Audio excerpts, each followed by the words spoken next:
हम आपको बताते चले कि हम आपके जीवन के अंदर जो कठिन से कठिन परिस्थितियाँ आती हैं, उन सारी कठिन परिस्थितियों के अंदर भी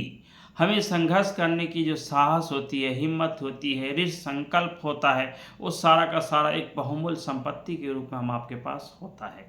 इसलिए हम आप अपने जीवन में अगर संघर्षमय हैं, संघर्ष करना चाह रहे हैं, संघर्ष के रास्ते पर चल रहे हैं, तो हम आपके जीवन के अंदर विभिन्न प्रकार की परिस्थितियाँ आ सकती हैं। उन सारी परिस्थितियाँ और वो विभिन्न प्रकार के मुद्दे और चुनौतियों को हमें क्या करना है, संघर्ष के रूप में लेना है और अपने जीवन की बहुत सारी समस्याओं का समाधान भी करना है। और बहुत सारी समस्याओं का समाधान जब आप करेंगे तो आपको एक बहुमूल्य संपत्ति के रूप में जो आपके द्वारा विकसित होगी, जिसको आप अक्सर आत्मबल का नाम देते हैं। और हम आपका आत्मबल ये है कि अगर हमारे दिल के अंदर इस बात की छाया पड़ जाती है कि हम आपके अंदर, हम अपने आप में मजबूत हैं, हमारा इरादा मजबूत है, हमारा संघर्ष मजबूत है, हमारी हिम्मत मजबूत है, हमारे हौसले मजबूत हैं, हम अपने जीवन के अंदर की खुद की लड़ाई मुझे खुद लड़नी है, हम आपकी लड़ाई को कोई दूसरा नहीं लड़ सकता है। तो हम आपको इस बात को आत्मसात कर लेना चाहिए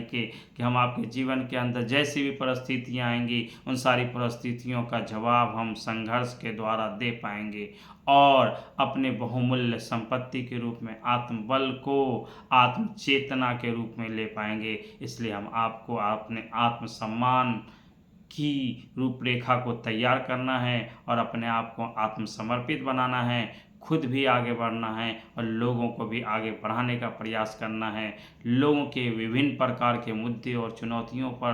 काम करना है, लोगों को इस बात की ओर जागरूक करना है कि हम आप अपने आत्मबल, आत्मसम्मान और आत्मविश्वास के माध्यम से जाने जा सकते हैं। और हम आपका आत्मविश्वास हम आपको जीवन के विभिन्न पड़ाव में हमें सफलता के मार्ग को प्रशस्त करता दिखाई देता है। इसलिए हम आपका आत्मबल कठिन परिस्थिति में भी, विपरीत परिस्थिति में भी हम आपका संघर्ष में जीवन सफल हो सकता है जब हम संघर्ष के रास्ते को आत्मविश्वास के माध्यम से या फिर विभिन्न परिस्थितियों के माध्यम से आत्मबल के रूप में लेते हैं। तब जाके हम आपके जीवन की सफलता निश्चित हो पाती है। इसलिए हम आपको निश्चित एक रूपरेखा तैयार करनी है और अपने जीवन के